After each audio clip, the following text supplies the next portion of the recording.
Fala, meus leptodáctilos holísticos, tudo bem com vocês? Sejam muito bem-vindos aí a mais um vídeo do canal do Cabelo, a mais uma aula de ecologia. Na aula passada a gente terminou falando aí das interações ecológicas, né? Falamos por último aí das interações mutualísticas, das interações benéficas para ambos os lados. E hoje nós finalizamos aquela parte. Hoje nós vamos começar a falar então da parte de comunidades. Para quem não assistiu esses vídeos aí ainda, segue aí no meu canal uma playlist das aulas de ecologia que vocês vão encontrar todas as aulas aí referentes a este tema e onde nós começamos aí da parte de populações, de indivíduos, populações e vamos chegar até comunidades. Essa parte de comunidades eu tô vendo ainda se eu vou conseguir gravar em 2 ou 3 aulas. A princípio pretendo gravar apenas 2, tá? Então essa é a primeira aula sobre o assunto de comunidade. Para quem não quer perder as próximas aulas, já ativa o sininho aí do canal, se inscreve, deixa um like nesse vídeo que eu tenho certeza que o YouTube vai mandar uma notificação para vocês assim que eu postar o próximo vídeo das próximas aulas. Então vocês não vão ficar perdendo. E é claro, né, como sempre aqui no meu canal, uma aula boa, aula top, para quem já conhece, já deixa o like no vídeo, não precisa nem pensar 2 vezes, porque já sabe que o vídeo vai ser top, que a aula vai ser muito legal. E se você ainda não conhece, nunca assistiu nenhuma aula minha aqui no YouTube,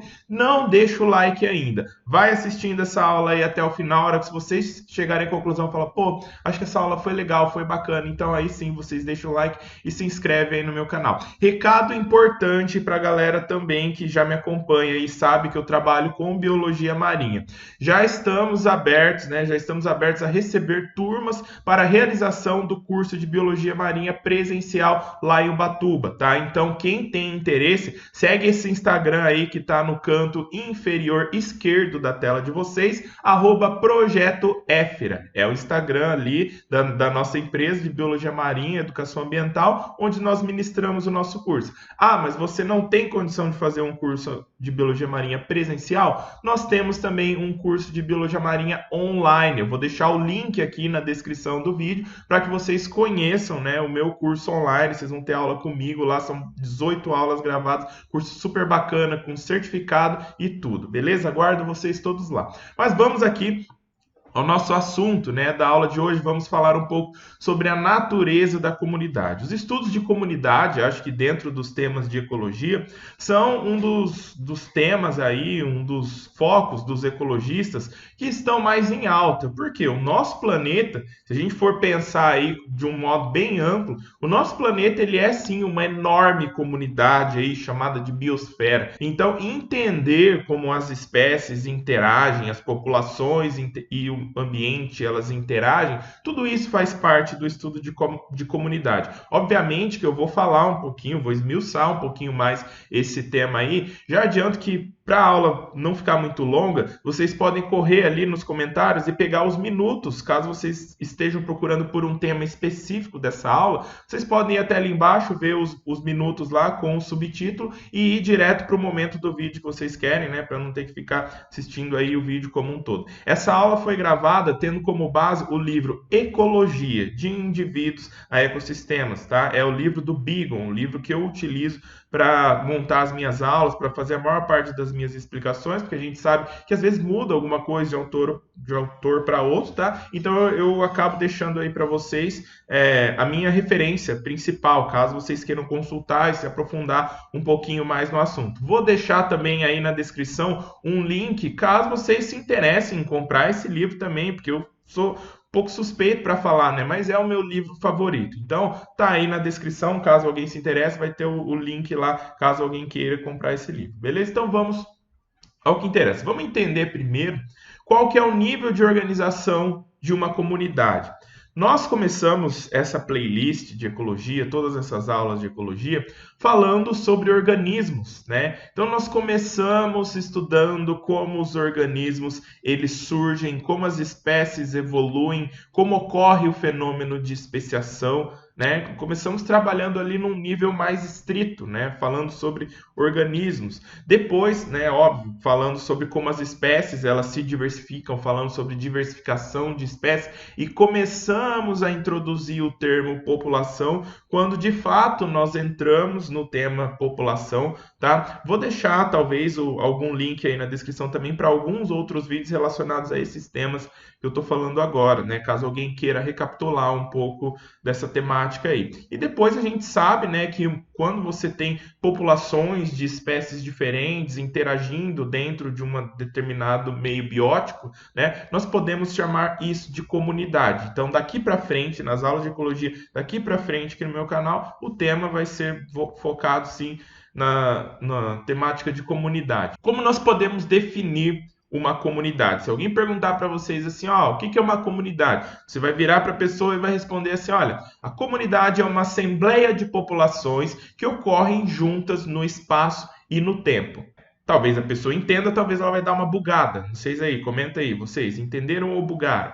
Quero saber se vocês entenderam ou bugaram com essa frase. Mas eu vou explicar ela para vocês. Então, o que é uma assembleia de populações? É um conjunto de populações, né? Populações são indivíduos de uma mesma espécie num determinado local, num determinado tempo. Ou seja, se eu tenho aqui, nesse momento, estou na cidade de São José do Rio Preto, várias pessoas da minha espécie, né, Homo sapiens, ocorrendo aqui nesse espaço de São José do Rio Preto, nessa data, hoje é dia 2 de fevereiro de 2023. Então, eu posso dizer que aqui existe uma população de seres humanos, tá? Então, são seres, né, conjunto de indivíduos da mesma espécie que ocorrem no espaço e no tempo.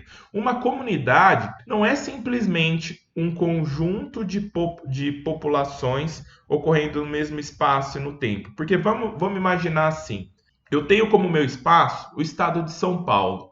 Eu tenho várias populações de seres humanos no estado de São Paulo. Então isso é uma comunidade? Não. Por quê? Porque são todos da mesma espécie. Tá? Então, para eu considerar uma comunidade, eu preciso ter espécies diferentes. Então, eu tenho um conjunto de populações, né? Uma assembleia de populações. Então, são espécies diferentes ocorrendo juntas no espaço e no tempo. Então, é no espaço e no tempo X que essas populações ocorrem, eu posso chamar isso de comunidade. Por que é importante eu delimitar o espaço e o tempo? Porque, por exemplo, espécies que estão... Se eu estou considerando a minha comunidade aqui, o estado de São Paulo, espécies de outros táxons, outras formas de vida aí, que ocorrem em outros estados, outros continentes, não vão fazer parte da minha comunidade.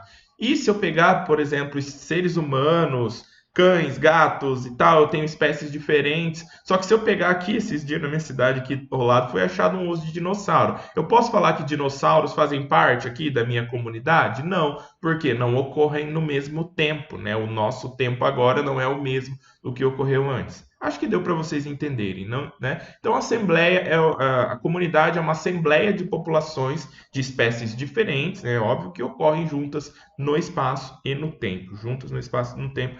Isso é muito importante, tá? Outro foco que talvez o estudo de comunidade tem é responder perguntas como o agrupamento de espécies estão distribuídos na natureza. Quando eu estava lá no meu doutorado, trabalhava lá com populações de crustáceos, muitas vezes aparecia a oportunidade de fazer um estudo de comunidade. E um dos focos era a gente entender como as populações que compõem aquela comunidade, elas estavam distribuídas ali na natureza. Porque muitas comunidades, elas têm ali suas populações compostas por várias espécies diferentes, que utilizam os recursos naturais diferentes, que têm necessidades ambientais diferentes. Então, estudar uma comunidade envolve tentar entender tudo isso, tentar entender todos esses aspectos e como que esses agrupamentos eles podem ser influenciados pelo meio biótico e abiótico. Será que os componentes, né? Será que as populações de espécies que compõem essa comunidade, será que elas respondem de maneira idêntica às variações ambientais? Lógico que não, né? Cada espécie tem a sua particularidade, né? E em relação aos fatores abióticos, será que são mais resistentes a determinadas doenças? Será que se aparecer um predador diferente ali, elas vão se se comportar da mesma forma? Será que alguma população vai diminuir? Será que de outra vai aumentar? Então a comunidade envolve tudo isso, né? É um sentido mais amplo do que tudo que nós estudamos até o momento, né? E outro fator aí, talvez, é quais os padrões emergentes dessa gama de influência. Em ecologia, nós temos uma tendência em tentar estabelecer padrões para quase tudo que a gente estuda, né? Então é importante estabelecer padrões, estudar até chegar a um padrão. Até falar assim, olha, comunidades ali de florestas estacionais semideciduais, geralmente elas têm tais necessidades ambientais, os fatores bióticos que são mais importantes são esses, as espécies que normalmente compõem essa comunidade são essas. Então, é importante, depois de muitos estudos, né, ao fim de vários estudos, estabelecer esses padrões, né, para que a parte da ecologia, da conservação aí, possa ter bastante material para trabalhar. Vamos ver então como que é composta uma comunidade, né? Quais são as caixinhas? Vamos olhar aqui para a comunidade como se fossem caixinhas também. Vocês estão vendo aí nessa imagem à esquerda, essa imagem lá do livro do Beagon, que eu falei para vocês, ela está mostrando quais são os compartimentos de uma comunidade. Primeiro ali, vamos pegar as restrições ambientais. As restrições ambientais de um determinado espaço, elas vão compor o que a gente chama de compartimento de habitat. Ou seja, como é o habitat daquela comunidade? Será que é úmido? Será que é seco? Será que é muito quente, muito frio? Tem muitas catástrofes ambientais? Tem muitas perturbações? Será que é um ambiente mais estável? Então, tudo isso está dentro do compartimento que a gente chama de compartimento de habitat, né? Estudar como é o habitat onde as populações estão inseridas ali dentro daquela comunidade. E depois, eu tenho outro compartimento que está relacionado às restrições à dispersão. E quando a gente fala de restrições à dispersão, nós estamos falando de um compartimento geográfico. Um rio, por exemplo, é um compartimento geográfico. Uma espécie de peixe não vai sair andando ali por cima da terra, embora existam espécies de peixes que consigam fazer isso, né? Mas de um modo geral, aqui no Brasil nós não temos uma que faz isso ainda, tá? Os peixes aqui não vai sair andando e pular, passar, atravessar uma pista, uma estrada de ferro e cair num outro rio. Não, o rio ali é o compartimento geográfico dessa comunidade. Então vamos supor que eu estou estudando aqui as comunidades, né? A comunidade de peixes do Rio Grande, né? Então eu estabeleci ali qual que é o meu compartimento de habitat. O Rio Grande, ele fica ali na divisa, estado de São Paulo e sul de Minas. Como é esse rio? Será que a correnteza é muito forte? A água é muito fria? Né? Tem muitos nutrientes dissolvidos nessa água? Esse rio, as condições ambientais desse rio são o meu compartimento de habitat. E o espaço físico mesmo desse rio, né, é o meu compartimento geográfico. Ele aumenta nas épocas de cheia, diminui nas épocas mais secas, né? Então, às vezes, o próprio compartimento geográfico ele acaba sendo um pouco mais dinâmico. Tá? E aí, participando desses dois compartimentos, nós temos o que nós chamamos de compartimento ecológico. Nós temos a dinâmica interna daquela comunidade. Tá? Então, dentro desses dois grandes compartimentos é onde está localizada a nossa comunidade. Então, se eu fosse dar um outro exemplo aqui, ó, já vou rabiscar, né? Vocês estavam achando que eu não ia rabiscar nesse vídeo. Então eu tenho aqui, ó, nosso planeta. Eu vou usar um outro exemplo agora, como eu gosto de biologia marinha, eu vou usar um exemplo com manguezal. Como são os nossos manguezais? Nossos manguezais, a gente sabe que eles têm determinadas necessidades ambientais, não pode ser locais muito frios, não pode ser locais muito secos, né? Então geralmente são locais que têm uma determinada quantidade de chuvas. Normalmente os manguezais eles ocorrem aqui dentro da região tropical. Então vamos selecionar aqui o nosso compartimento de habitat como local aqui dentro da região tropical, entre o Trópico de Câncer e o Trópico de Capricórnio. Então, tenho chances de ter manguezal aqui nessa região, talvez até mais aqui em cima também eu tenha mais manguezais, né? Está dentro da área tropical.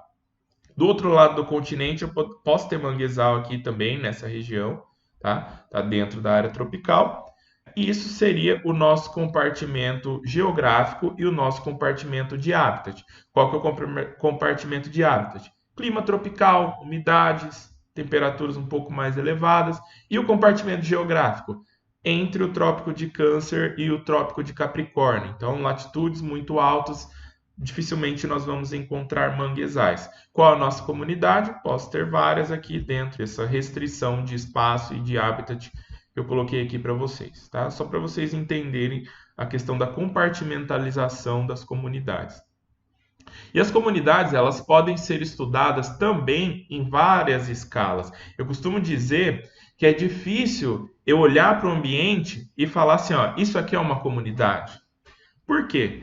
Porque depende do que a gente está considerando ali dentro daquele ambiente.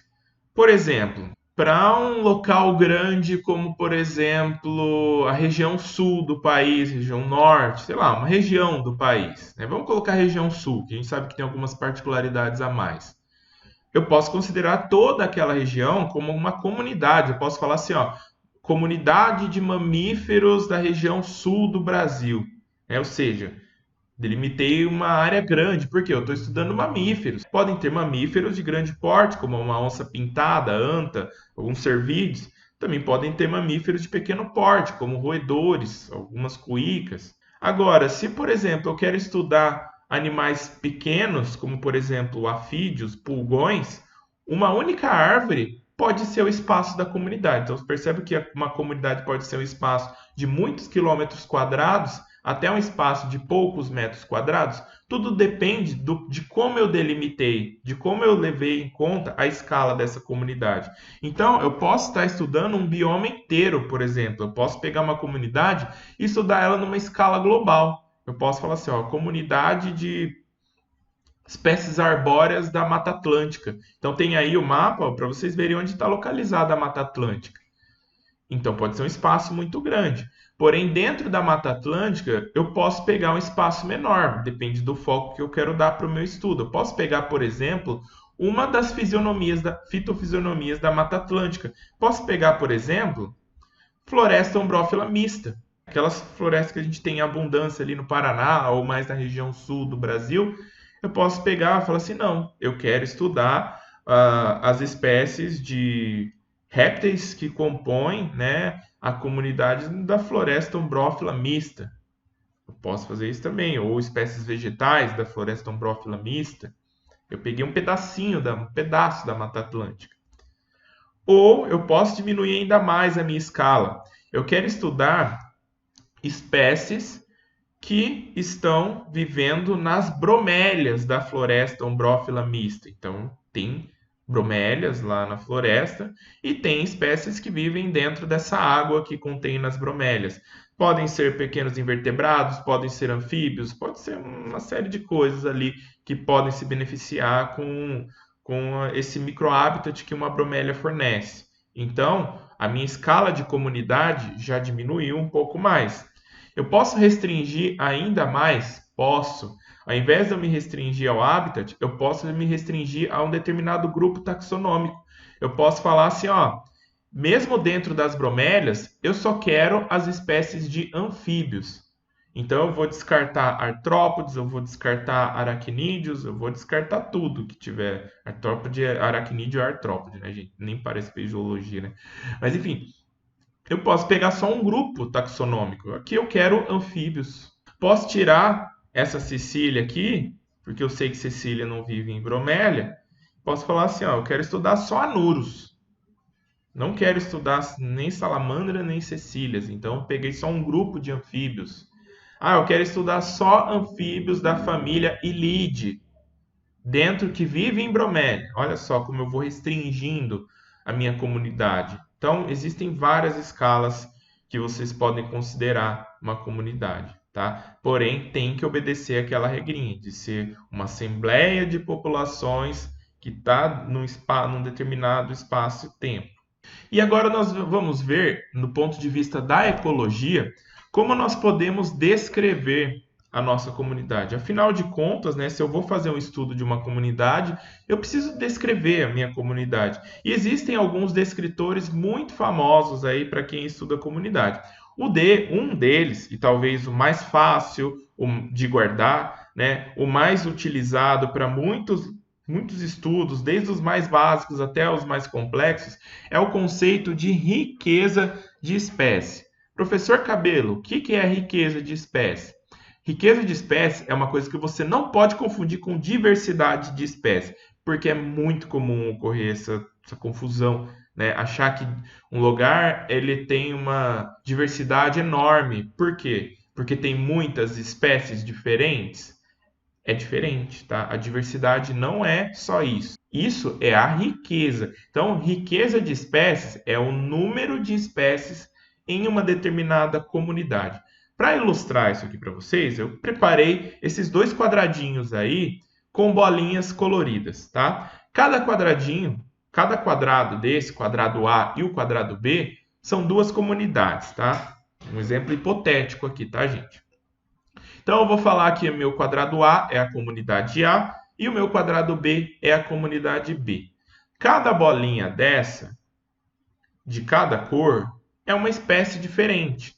Então, azul é uma espécie, vermelho é outra espécie, verde é outra espécie, amarelo é outra espécie e roxo é outra espécie. Então, eu vou pegar e vou contar quantas espécies tem na comunidade A. Vamos ver? Ó, azul, então uma, amarelo, vermelho, roxo e verde. Então eu tenho 5 espécies. Tem mais alguma outra cor aqui na comunidade A? Não. Eu tenho 5 espécies. Então eu digo que a riqueza da comunidade A é igual a 5. Agora vamos ver na comunidade B? Vamos lá, na comunidade B tem roxo, verde, vermelho, azul e amarelo. Não tem mais outro.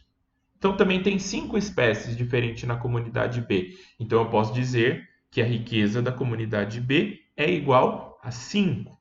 Beleza? Então as duas comunidades aqui têm riqueza igual a 5. Porém, se nós observarmos aí algumas diferenças entre essas duas comunidades, a gente pode observar, vou colocar aqui, ó, riqueza da comunidade A, então é representado pela letra S, tá? Riqueza. Riqueza é igual a 5 na comunidade A e 5 na comunidade B. Agora vamos ver se os números de indivíduos de cada espécie, de cada comunidade, é igual, né? Vamos lá, ó. Então na comunidade A, primeiro vamos ver o número total. Eu tenho 1, 2, 3, 4, 5, 6, 7, 8, 9, 10 indivíduos na comunidade A. Desses 10 indivíduos, 5 são da espécie azul. 2 são da espécie vermelho, 1 é da espécie verde, 1 é da espécie roxa e 1 é da espécie amarelo. Então a gente já pode ver que tem uma espécie aí que está dominando o pedaço, né? A espécie azul está dominando ali na comunidade A. E na comunidade B, vamos ver? Eu tenho 2 indivíduos da espécie roxa, 2 indivíduos da espécie azul, 2 indivíduos da espécie verde, 2 vermelhos e 2 amarelos. Ou seja, o número de indivíduos de cada espécie é igual. O que eu posso dizer sobre essas duas comunidades? Eu posso dizer, então, que apesar da riqueza das duas serem igual, as duas têm a mesma riqueza, a comunidade B ela tem uma diversidade maior. Por quê? A chance de eu sortear um indivíduo de qualquer espécie é igual, né? Eu tenho o mesmo tanto de indivíduos de cada espécie. Eles estão bem distribuídos, então é igual, tá? Então eu digo que a diversidade da comunidade B ela é 1. Quando eu tenho muitas espécies diferentes, um número distribuído aproximadamente igual das espécies, eu digo que o valor de diversidade dessa comunidade é igual a 1. Isso muito raramente vai ocorrer na natureza. Isso aqui é só um exemplo hipotético, tá? Agora, na minha comunidade A, quase tudo é azul, né? Metade dos indivíduos aqui são da espécie azul. Então, a diversidade da comunidade A, ela é mais baixa. Então, eu digo, a diversidade, gente, ela pode ser representada pela letra D, se eu usar o índice de Simpson, ou pela letra H, se eu usar o índice de Shannon. Tá? Nessa aula eu não vou explicar ainda, tá? Não vou explicar ainda como funciona cada um desses índices, tá? Não é o tema dessa aula de hoje. Mas se vocês quiserem que eu faça um vídeo cabelo, ensina a calcular esses índices aí pra gente, eu posso gravar, é super fácil, tá? Tem programas gratuitos que calculam isso pra gente na prática. Acho que é até interessante fazer uma aula prática sobre isso, né? Vamos colocar isso na pauta aí para os próximos vídeos. Então eu digo que na comunidade A, por ter uma espécie dominante, a diversidade dela é mais baixa. E para medir isso, eu tenho outros índices aqui, o índice de equabilidade e o índice de equitabilidade. Quanto maior o índice de equitabilidade, significa que eu menos vou ter espécies dominantes, porque equitabilidade, né, parece que a gente está falando de algo igual, equivalente, ou seja, o número de indivíduos das diferentes espécies são mais ou menos equivalentes. Então, uma equitabilidade ou uma equabilidade alta significa que eu não tenho espécie dominante. Uma equitabilidade ou equabilidade baixa significa que eu vou ter alguma espécie dominante ali na minha comunidade. Além disso, uma outra forma da gente ilustrar a comunidade que nós estamos estudando é através da abundância relativa. O que é a abundância relativa? A abundância relativa é a proporção de uma determinada espécie em relação à abundância total daquela comunidade. Vamos voltar no exemplo anterior, então. Vamos dizer, qual que é a abundância total dessa comunidade? A abundância total é 10, né? 10. Ficou feia minha letra aqui, mas tudo bem. Qual que é? Vamos pegar então, vamos calcular a abundância relativa da espécie azul aqui na comunidade A. Na comunidade A, a abundância relativa da espécie azul é o número de indivíduos daquela espécie, tá? Então, quantos indivíduos da espécie azul eu tenho? 5. Então, 5 dividido por 10, que é a abundância total. Então, tá aqui, ó, 5 dividido por 10, que é a minha abundância total. Quanto vai dar isso aqui? 0,5. Tá? Então, eu posso dizer que a abundância relativa da espécie azul é 0,5. Tá? Agora, vamos calcular para outra aqui também. Vamos pegar a espécie vermelha. Né? Quantos indivíduos da espécie vermelha eu tenho? Eu tenho 2. Tenho 2. Qual que é a minha abundância total? Ou seja, o número de indivíduos total na comunidade? É 10. E tem 10 indivíduos na comunidade A. Qual que é a abundância relativa da espécie vermelha? Né? 2 dividido por 10 é 0,2. Então, a abundância relativa do vermelho, 0,2. Vamos pegar do verde? Vamos. Verde eu tenho 1 indivíduo, num total de 10 indivíduos da comunidade total. Então, se eu tenho 1 do verde só, então é 1 dividido por 10, que é o número total de indivíduos. 1 dividido por 10, 0,1. Qual a espécie que tem a maior abundância relativa? Espécie azul. Né? Qual que tem a menor abundância relativa? O verde, o roxo e o amarelo, que só tem um indivíduo só dessa espécie. Então é assim que eu calculo a abundância relativa. Baseado nisso, eu posso fazer um diagrama de abundância relativa. Vamos fazer esse diagrama aqui primeiro à mão, depois eu vou ilustrar ele com uma figura mais bonita. Então, ó, o diagrama ele é um gráfico XY, né? Ele é um gráfico XY. O que é o gráfico XY? Onde eu tenho um eixo Y e um eixo X. Tá? O que eu coloco no meu eixo X? O meu eixo X, eu vou ordenar as espécies da mais abundante para menos abundante. Então, qual que é a mais abundante? A mais abundante aqui é a azul. Tá? Azul é a espécie. Vou colocar um azinho aqui de azul, é a espécie mais abundante. E depois do azul, qual que vem? Vamos ver lá qual que é mais abundante. É a vermelha. Então depois eu vou colocar um Vzinho aqui de vermelho. E aí depois vem amarelo, verde, né? Então depois vem o verde, eu vou colocar um. Já tem a letra V, né? Eu vou colocar um R representando o verde. Não, um R, o roxo, né? O verde pela letra D. E qual que faltou? O amarelo, né? Então, amarelo pela letra M. Tá? Então, vamos começar pelo azul. Então, no eixo Y, eu vou colocar a abundância relativa, né? Que é o nosso PI aí, né? Esse PI da fórmula é a nossa abundância relativa. Qual que é a abundância relativa do vermelho? 0,5. Vamos colocar a escala aqui nesse gráfico. Então, aqui, ó, 0,1, 0,2, 0,3, 0,4, 0,5. Tá? Então, aqui, nesse tracinho mais alto, é o 0,5. Então, aqui no azul, eu tenho a abundância relativa de 0,5. Eu vou colocar um pontinho aqui, um azul, 0,5. Depois vem o vermelho. O vermelho, qual que é a abundância relativa do vermelho? Então, venho aqui no vermelho, eu coloco 0,2. Então, 0,2 é o segundo tracinho. Então, vou colocar uma bolinha aqui, 0,2. E os outros dois? O roxo, o verde e o amarelo, a abundância relativa deles é 0,1. Então, cada um deles vai receber uma bolinha aqui no 0,1. Tá? Isso aqui da comunidade A. Então, agora vamos fazer a mesma coisa para a comunidade B. Qual que é a abundância relativa das espécies da comunidade B? Eu tenho 10 indivíduos no total na comunidade B também. E eu tenho 2 indivíduos de cada espécie. Então, a abundância relativa de todos aqui vai ser 0,2.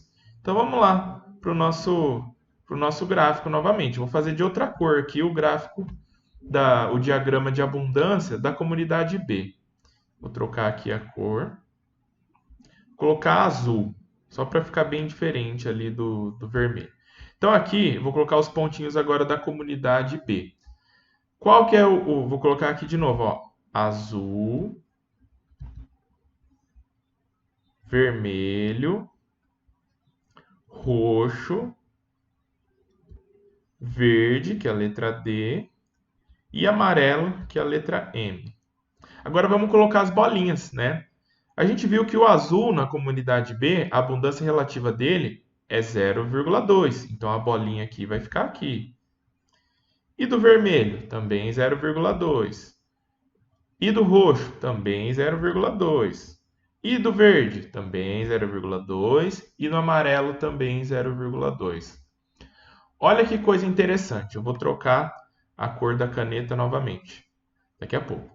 Se eu pegar a comunidade B, então aqui em azul, comunidade B.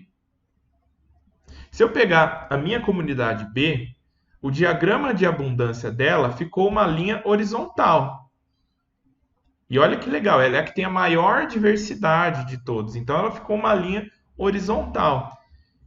E da minha comunidade A? Vou trocar a cor aqui de novo. Vou pegar o vermelho de novo. Olha da minha comunidade A.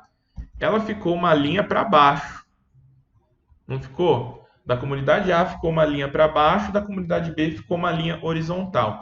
Então, nós podemos concluir aqui o seguinte: quanto mais inclinada para baixo um diagrama de abundância relativa, quanto mais inclinado para baixo, pior é a nossa comunidade.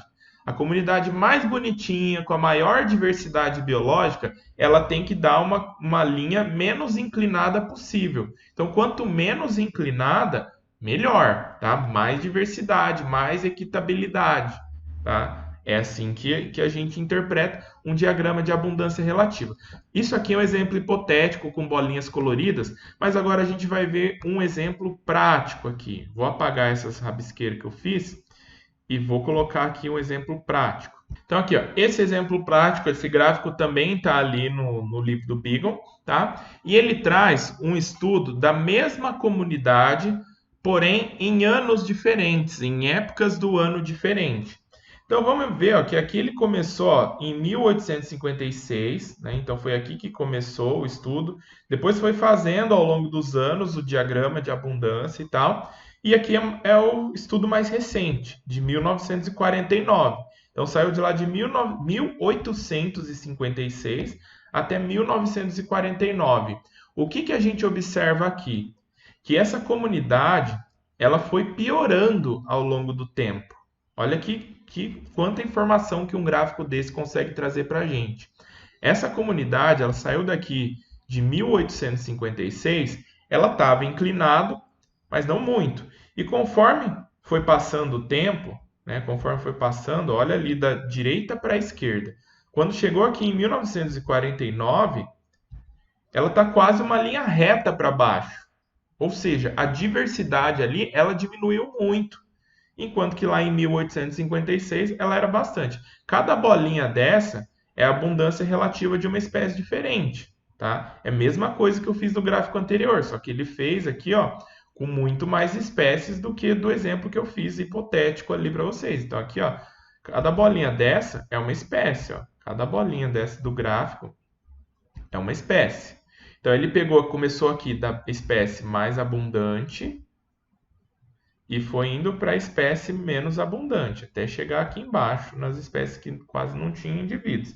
Mas vocês conseguem enxergar que essa reta ela era menos inclinada, e conforme foi passando o tempo, ó, foi diminuindo o número de espécies, provavelmente algum efeito ambiental ali causou a perda de diversidade biológica naquela região, foi diminuindo o número de espécies até chegar aqui, ó, em 1949, tem ó, uma, duas, três espécies. Ou seja, diminuiu tanto o número de espécies, porém, uma das espécies altamente dominante. Ó, lembra que a abundância relativa está aqui no nosso eixo Y, né? Abundância relativa.